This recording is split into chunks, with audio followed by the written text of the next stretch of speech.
Hi, this is Toby from LITH-TECH Mobility. So in today's video, we're going to demonstrate the 6-foot ramps. We're also going to talk about which is more suitable to an individual, the 5 or the 6. So the main criteria would be how high is your tailgate. If you've got a high tailgate, like on a 4x4 here, or even though this is a hatchback, this has still got a high tailgate, you're going to want to use the 6-foot ramps every time. It's going to make the ramps less steep. It's going to make pushing the wheelchair up in a folded position that a little bit easier. Okay, so I'm going to talk about unboxing. It comes in a little travel bag, which means it's nice and easy to transport. These are dual purpose ramps, so obviously there's one reason people buy them is for getting their wheelchair in and out of the car. The other reason is these ramps, even though they're incredibly lightweight, they'll actually take up to 40 stone in weight. So that means, let's say you're at a barbecue in the summer and you've got to go up 3 steps into someone's back garden. You can line your ramps up and you can drive directly up them, or you can get pushed by a partner. Same as if you go out to a pub and you're in an old style pub and it's got a ledge with a few steps going down into it.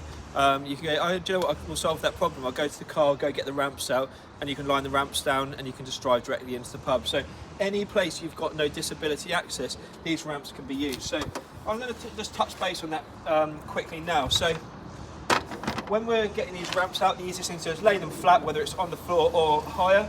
I'm doing it higher because I might as well make my life easier. Right. So what you can imagine is I've actually got plenty of customers that even use these all around their houses. So if you've just got one step, you don't even make them telescopic, you just keep them as their standard. If you've got a couple of steps, you bring them further out. And if you've got 3 or 4 steps, whatever, you can have them fully extended. So that's one advantage the 6-foot ramps have over the 5-foot, is you can go up higher obstacles and more steps, more of a threshold. As you can see, these ramps are ridiculously light. I'm holding that with my little finger comfortably. They're aerospace aluminium, which means they're light, just like our wheelchairs, and it means that it's super strong, so it'll carry a lot of weight. Right, let's first of all have a look at how we would get the wheelchair into a hatchback. So we're going to use the 6-foot ramps for this one because it's actually quite a high tailgate. We're going to rest. So on both ends, you've got a bit of rubber.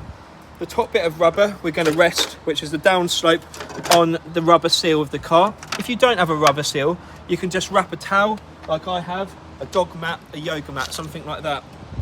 And you're going to line the ramps up. On this end, you've got an upslope. That means the wheelchair will be pushed easily on your upslope. So I'm just going to set up the other ramp.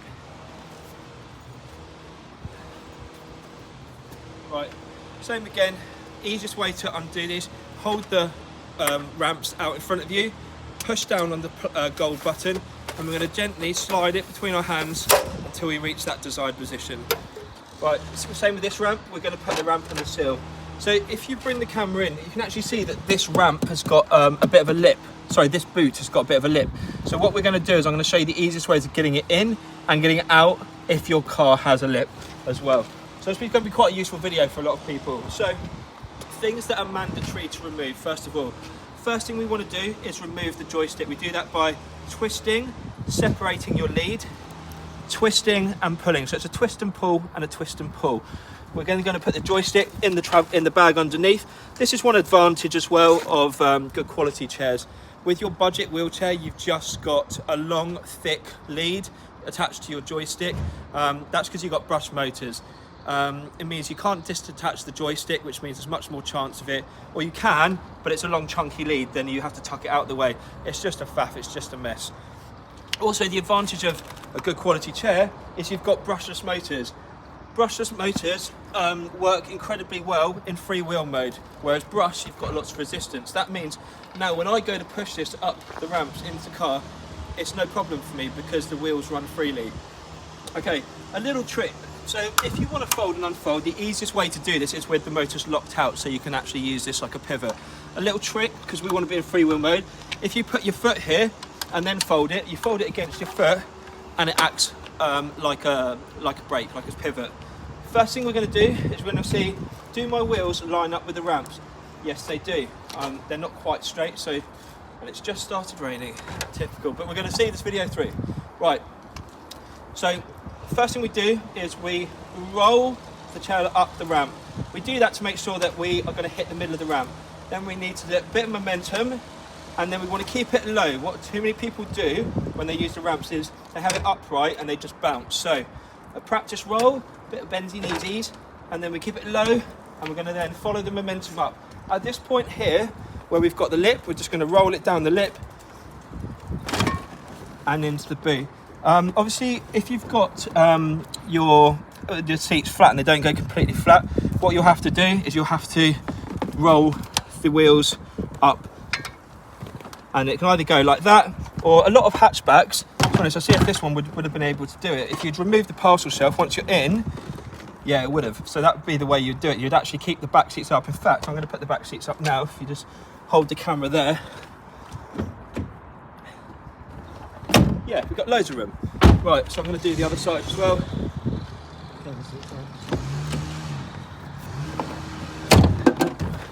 Nearly let that go then, didn't I? Okay, so what we would do, once we've rolled it in, we're in the perfect position to keep this upright. We would lock off the rear wheels, 1, 2, and then what we'd use is we'd use a bungee from that headrest around the chair to that headrest, which would then hold our chair in position. We now want to get the ramps, we now want to get the chair down the ramps and back out. So when you've got a huge lip like this, how you want to do it is you want to hold it here, or if you're a littler person, you're going to want to hold it lower, because lower you've got more leverage. So I'm going to have my hands outstretched now with a split stance, and I'm going to roll it up, and then once I've got to here I can change my position, or I can just hold it like this. And what you need to do on the downside is keep it as low and flat as possible, and you just roll it out. I'm now going to demonstrate exactly the same on the X5, which is a high tailgate. Typical 4x4. It's a nice big boot, but it's also got high tailgate, which isn't actually ideal for mobility people. A lot of people think, oh, when we hear them on the phone, oh, don't worry, I'm going to go get a big 4x4 because it's got a big boot. It's not always good.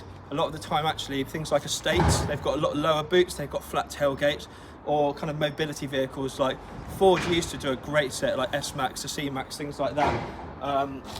Unfortunately, that's sadly where the mobility scheme kind of fails now, because the way everything they've gone is so government friendly, it's so like electric, and the problem is your batteries are in the boot, the tailgates are higher, there's less space in the boot, you can't mount your hoist, so the whole thing's a bit backwards, to be fair. But when you're choosing a mobility vehicle, you want to have as big a boot as possible, as a longer boot as possible, higher boot as possible, and a lower boot as possible.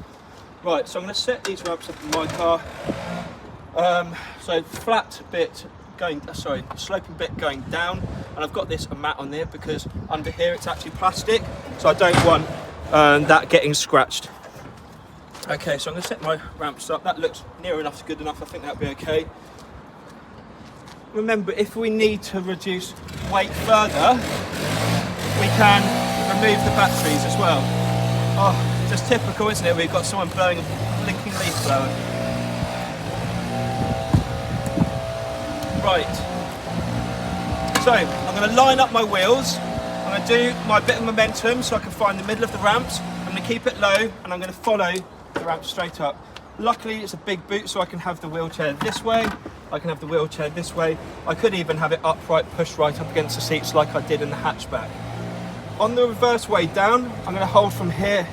Because we don't have a lip to go up, we want to hold it higher, we want to outstretch our arms, we want to find the middle of the ramp so I can see that very clearly, and we're just going to lower the chair down.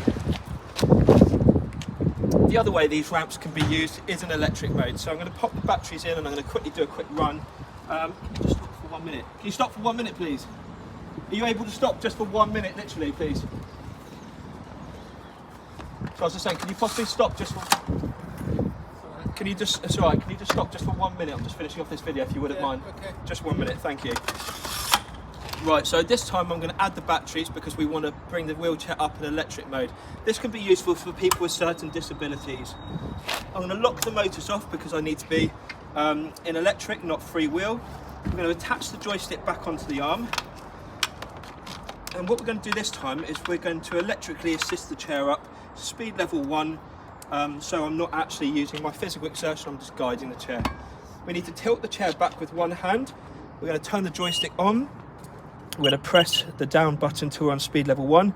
And now the main thing is, just like when you do reversing on these chairs, because actually technically I'm reversing up here, I'm not actually going forward, you want to put the joystick dead in line with the middle of this armrest.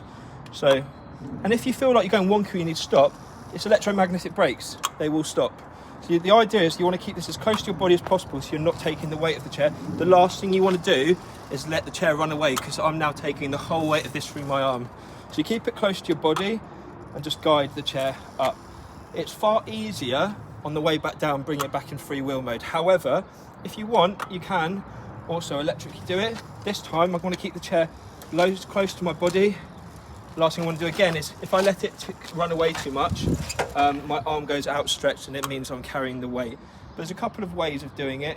To be honest, free wheel mode, if you can do it, is the easiest. If you can't, then you have other options. You've got like our smart lifter, which is a kind of electric lift with a platform which rises and you can just roll the chair into the boot. We've got that in other videos. Or worst case, you can use a hoist, which is mounted in your car. You have brackets fixed to your chair.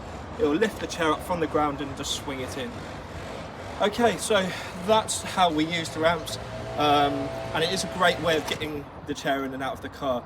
I'd say 1 in every 3 of our customers that buy some sort of a smart chair, which are designed for indoor and outdoor use rather than just indoor, would buy a set of ramps, because it just solves an awful lot of problems.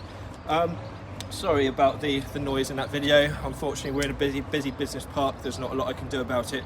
But I hope you found that useful. I hope you can see the value of what ramps can bring to people with mobility issues, either for getting the chair in and out of the car or for use in places with no disability access. So I'll see you on the next video. Please like and subscribe to the channel, and thank you very much for watching.